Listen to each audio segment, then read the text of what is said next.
जय हिंद, वंदे मातरम। दोस्तों आपके सभी के लिए मैं एसएससी सिलेक्शन फेस 11 के लिए जीके की धमाकेदार रिवीजन क्लास लेके आया हूं। दोस्तों तो कम समय में हम बहुत से ज़्यादा क्वेश्चन एक्सेप्टेड हम पढ़ेंगे जो कि आपके लिए बहुत ही ज़्यादा महत्वपूर्ण रहने वाले हैं। तो पहला क्वेश्चन रहा आपके सामने, वीडियो को अंत तक देखें जिससे कि आपके ज़्यादा क्वेश्चन जीके में बन सकें।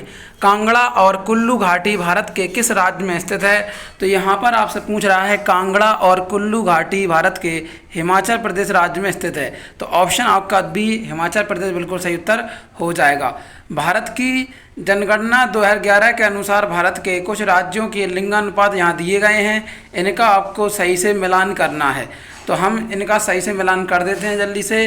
तो यहाँ पर आपको देखना है कि जो गोवा है ना, गोवा में कितना लिंगानुपात है? तो गोवा में 973 है, तो पहले का डी हो जाएगा। और अगर बात करें तमिलनाडु की, तो तमिलनाडु का है 996, तो पहला मिलान खा जाएगा। और ऐसे ही हम देखेंगे मणिपुर का, तो मणिपुर का हो जाएगा सामने वाला बिल्कुल सी हो जाएगा 985। अगर मैं बात करूं उड़ीसा की, तो उड़ीसा का हो जाएगा 989, तो 979 979 आपका ये सही हो जाएगा। आपसे पूछा जाता है कि लिंगानुपात कैसे मेजर किया जाता है, कैसे नापा जाता है या फिर किस तरह से प्रदर्शित किया जाता है? तो लिंगानुपात जो है महिलाओं के प्रति 1000 पुरुषों पर लिंगानुपात ज्ञात किया जाता है। तो आपको ये भी क्वेश्चन क्लियर हो गया होगा जिस तरह से क्वेश्चन पूछा जाता है। अगर मैं बात करूं दोस्तों सबसे ज़्यादा भारत में लिंगानुपात किस राज्य का है, तो सबसे ज़्यादा जो लिंगानुपात है वो केरल राज्य का है, जी आपको ध्यान रखना है। अगर बात की है सबसे ज़्यादा साक्षरता दर किस राज्य की है, तो केरल राज्य की है। सबसे ज़्यादा महिला साक्षरता दर किसकी है, वो केरल राज्य की है। सबसे ज़्यादा पुरुष साक्षरता दर किसकी है, तो केरल राज्य की है। तो यहाँ पर आपके सारे क्वेश्चन के आंसर यहीं से आपको क्लियर हो गए होंगे। अगला क्वेश्चन है, निम्नलिखित में से किस नृत्यांगना को 1958 में royal society for the prevention of cruelty to animals London के क्वीन विक्टोरिया सिल्वर मेडल से सम्मानित किया गया था? तो 1958 में रुक्मणी देवी अरुंडेला जो हैं, रुक्मणी देवी अरुंडेला जो भरतनाट्यम से संबंधित हैं, आपको ये भी याद रखना है भरतनाट्यम। तो जो भरतनाट्यम है ना उस नृत्य से संबंधित हैं, उनको 1958 में सिल्वर मेडल दिया गया था। तो आपको जो चीज़ क्लियर हो चुकी होगी, जो भरतनाट्यम है वो दोस्तों तमिलनाडु राज्य का एक लोक नृत्य है। तो यहाँ पर आपको इजीली सारी चीज़ें कंप्लीट हो चुकी हैं। नेक्स्ट क्वेश्चन है, उत्तराखंड के पश्चिमी गढ़वाल क्षेत्र में स्थित यमुना नदी के हेड वाटर के लिए एक प्रमुख वाटर शेड कौन सा है? तो आपको पता होना चाहिए कि यमुना नदी जो है दोस्तों, यमुना नदी वो कहाँ से निकलती है। यमुना नदी दोस्तों यमुनोत्री ग्लेशियर के बंदर पूंछ नामक ग्लेशियर से निकलती है। तो यहाँ पर लिखा हुआ है बंदर पंच, तो बंदर पूंछ और बंदर पंच इंग्लिश में, हिंदी में थोड़ा सा गूगल ट्रांसलेट थोड़ा सा ऊपर नीचे करता रहता है, इसलिए यहाँ पर ऑप्शन सी बंदर पंच आपका सही उत्तर हो जाएगा।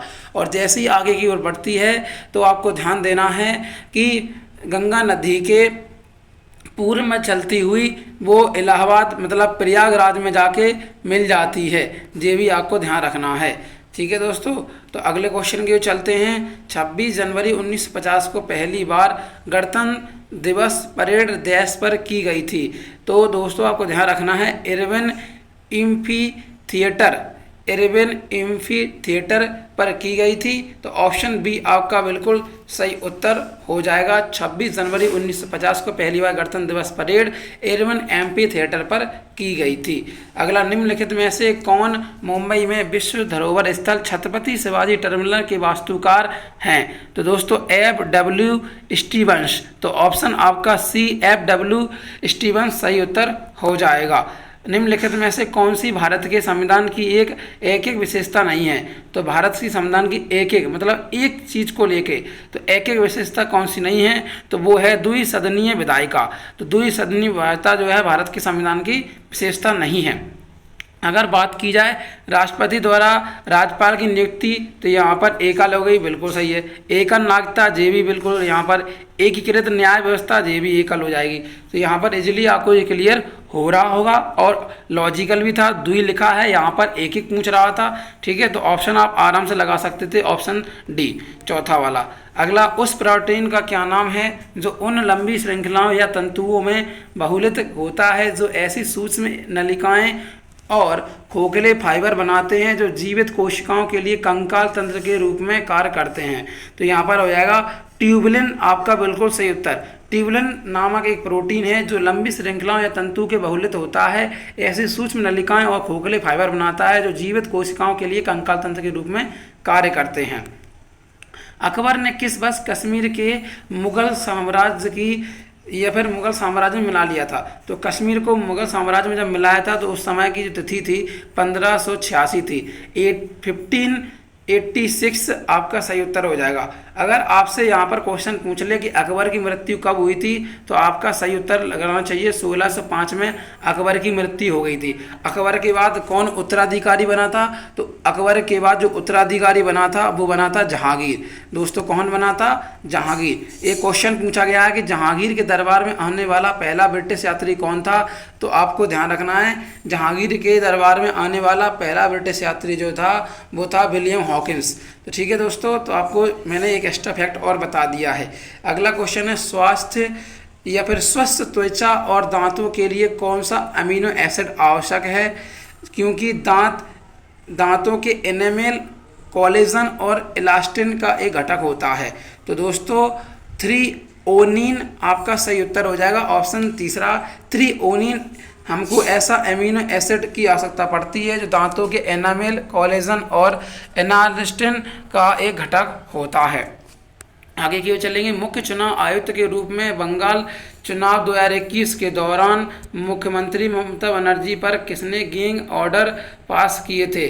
तो सुनील अरोरा आपका बिल्कुल सही उत्तर हो जाएगा। तो 2021 में थे सुनील अरोरा। अगर मैं बात करूं 2022 की, तो 2022 में जो थे वो सुशील चंद्रा हो जाएगा। अगर मैं अभी वर्तमान में बात करूं तो राजीव कुमार जो हैं 2023 के मुख्य चुनाव आयुक्त हैं। तो आपको मैंने यहां पर तीनों चीज़ें क्लियर करा दी। 2021 में कौन थे? सुनील अरोरा। 2022 में सुशील चंद्रा। 2023 में अभी वर्तमान में कौन है? राजीव कुमार। तो आई होप जे आपको क्लियर हो गया होगा। अगले क्वेश्चन की ओर चलेंगे। 1926 में भगत सिंह द्वारा नौजवान सभा की स्थापना किस शहर में की थी? तो नौजवान सभा की स्थापना जो है लाहौर में की थी, जो कि वर्तमान के पाकिस्तान में है। 1926 में की थी। क्लियर दोस्तों। अगर मैं यहाँ पर आपको एक क्वेश्चन बता दूँ बहुत ही इम्पोर्टेंट, 1900 अगर बात की जाए कब की? 27 की। तो 1927 में आया था साइमन कमीशन। साइमन कमीशन का विरोध करते हुए किस भारतीय पुरुष की मृत्यु हो गई थी? आप कमेंट बॉक्स में छापना, जिन्हें पंजाब केसरी के नाम से भी जाना जाता है। क्लियर दोस्तों। अगला क्वेश्चन, भारत में राष्ट्रीय मतदाता दिवस कब मनाया जाता है? तो भारत में राष्ट्रीय मतदाता दिवस हर वर्ष 25 जनवरी को मनाया जाता है। ध्यान रखना। 21 जून को क्या मनाया जाता है? आपको अच्छे से पता है, 21 जून को अंतर्राष्ट्रीय योग दिवस मनाया जाता है। अगर मैं बात करूं 2 अक्टूबर को तो अहिंसा दिवस मनाया जाता है। लाल बहादुर शास्त्री की भी जयंती मनाई जाती है। अगर बात करूं यहाँ पर 25 दिसंबर की, तो आप कमेंट बॉक्स में छाप दीजिए जल्दी से कि 25 दिसंबर को क्या मनाया जाता है। अगला क्वेश्चन जो है, कौन सा तैरता हुआ फर्न स्थानीय जीव जंतुओं के लिए भोजन तथा आवास एवं पानी का प्रवाह प्रदान करने वाले देसी पौधों को उखाड़कर और बदलकर जलीय पारिस्थितिकी तंत्र को नुकसान पहुंचाता है? तो जॉइंट साल्विनिया आपका बिल्कुल सही उत्तर हो जाएगा, ऑप्शन ए। अगला क्वेश्चन की ओर चलते हैं हम फ्रेंड्स। 1930 में डैश ने नासिक के कालाराम मंदिर में अछूतों के प्रवेश के अधिकारों के लिए सत्याग्रह का नेतृत्व किया था? तो 1930 में डॉक्टर भीमराव अंबेडकर ने नासिक के कालाराम मंदिर में अछूत के प्रवेश के अधिकारों के लिए सत्याग्रह का नेतृत्व किया था। तो ऑप्शन आपका सी, BR अम्बेडकर बिल्कुल सही उत्तर हो जाएगा। कराधान कानून विधेयक 2021 किसमें संविधान में संशोधन किया गया? तो आयकर अधिनियम 1961 में संविधान में संशोधन किया गया, तब कराधान कानून 2021 विधेयक पारित हुआ। आयकर अधिनियम 1961 इसमें संशोधन किया गया है। अगला प्रश्न है, विलासिनी नाट्यम और वीरानाट्यम निम्नलिखित में से किस राज्य से संबंधित हैं? तो यहाँ पर विलासिनी नाट्यम और वीरानाट्यम जो हैं वो आंध्र प्रदेश राज्य से संबंधित हैं। तो ऑप्शन ए आपका बिल्कुल राइट आंसर। निम्नलिखित में से कौन सा भारतीय यहाँ पर नदी हैं जो चट्टान और मिट्टी से भरे तटबंध बांध है? तो यहाँ आपको मैं क्लियर करा दूँ, तो कौन सा भागीरथी पर बहुउद्देशीय चट्टान और मिट्टी से भरा तटबंध बांध है, डैम? तो भागीरथी नदी पर भारत का सबसे ऊंचा जो डैम है वो कौन सा है? टिहरी डैम है। ठीक है, आपको ध्यान रखना है, उत्तराखंड में बना हुआ है, जो कि चट्टान और मिट्टी से भरा तटबंध एक बांध है। तो आई होप आपको ये सारी चीज़ें क्लियर हो गई होंगी।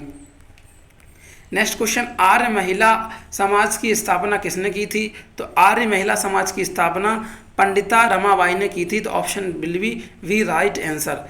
भारत सरकार द्वारा कितने धार्मिक समुदाय को अल्पसंख्यक के रूप में अधिसूचित किया गया है? तो भारत सरकार द्वारा 6 धार्मिक समुदाय को अल्पसंख्यक अधिसूचित किया गया है। तो ऑप्शन आपका डी चौथा सही उत्तर हो जाएगा।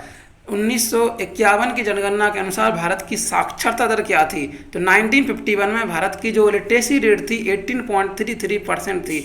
तो 1833 आपका बिल्कुल सही उत्तर हो जाएगा। गहन मिशन जो है इंद्रधनुष 3.0 क्या है? तो गहन मिशन जो इंद्रधनुष 3.0 है वो गर्भवती महिलाओं और बच्चों के लिए टीकाकरण एक अभियान है। ठीक है दोस्तों, अब चलेंगे नेक्स्ट प्रश्न की ओर। तो निम्नलिखित में से कौन सी किताब अमिताभ घोष द्वारा लिखी गई है? तो अमिताभ घोष द्वारा लिखी गई पुस्तक है जंगलनामा। ऑप्शन 4 डी बिल्कुल सही उत्तर हो जाएगा। भारतीय संविधान का अनुच्छेद 243 निम्नलिखित में से किससे संबंधित है? तो 243 जो है पंचायत के लिए निर्वाचन। तो ऑप्शन आपका दूसरा पंचायत के लिए निर्वाचन अनुच्छेद 243 संबंधित है। नेक्स्ट क्वेश्चन पूछ रहा है कि भारत की सतह से सतह मार करने वाली मिसाइल कौन सी है? तो अग्नि 5 जो है सरफेस टू सरफेस मार करने वाली मिसाइल है। अगला क्वेश्चन, भारत के मिसाइल मैन के नाम से कौन जाना जाता है? तो भारत के मिसाइल मैन के नाम से एपीजे अब्दुल कलाम को जाना जाता है। तो ऑप्शन पहला आपका बिल्कुल सही उत्तर हो जाएगा। कह रहा है कि भारत के सारनाथ में सिंह स्तंभ का घटक नहीं है।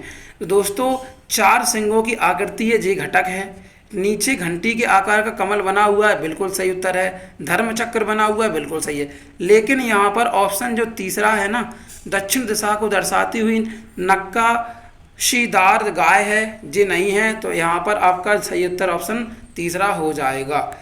अगला क्वेश्चन दोस्तों, निम्नलिखित में से किसे भारत में एक फसल के तौर पर वर्गीकृत नहीं किया गया है? तो भारत में जो फसल है वो 3 प्रकार की है, एक तो जायद की, एक खरीफ की, एक रबी की। लेकिन निशा की कोई फसल नहीं है। तो यहाँ पर ये पूछ रहा है वर्गीकृत नहीं किया गया है। तो ऑप्शन आपका पहला बिल्कुल सही उत्तर हो जाएगा। अगला क्वेश्चन है दोस्तों, नर्मदा नदी के ऊपर बना इंदिरा सागर डैम जो है भारत के किस राज्य में है? तो इंदिरा सागर जो डैम है वो दोस्तों मध्य प्रदेश राज्य में है। तो एमपी मध्य प्रदेश आपका बिल्कुल सही उत्तर हो जाएगा। गंगा नदी के बारे में आपको बताना है। तो आपको यहाँ पर ध्यान देना है, गंगा नदी के संबंध में कौन सा कथन सही है? तो गंगा नदी के संबंध में यमुना इसके दाहिने किनारे समानांतर बहती है, बिल्कुल सही। प्रयागराज इलाहाबाद गंगा में जाके मिल जाती है। तो इलाहाबाद में जाके जी मिल जाती है, बिल्कुल सही उत्तर हो जाएगा। तो ऑप्शन दूसरा आपका बिल्कुल सही आंसर होगा। दोस्तों आई होप आपको वीडियो अच्छी लगी हुई, तो वीडियो को आप लाइक करेंगे, चैनल को सब्सक्राइब करेंगे। तो दोस्तों आज की क्लास को हम यहीं तक रखते हैं। आपने हमारी वीडियो को अंत तक देखा, तहे दिल से धन्यवाद। जय हिंद, जय भारत, वंदे मातरम।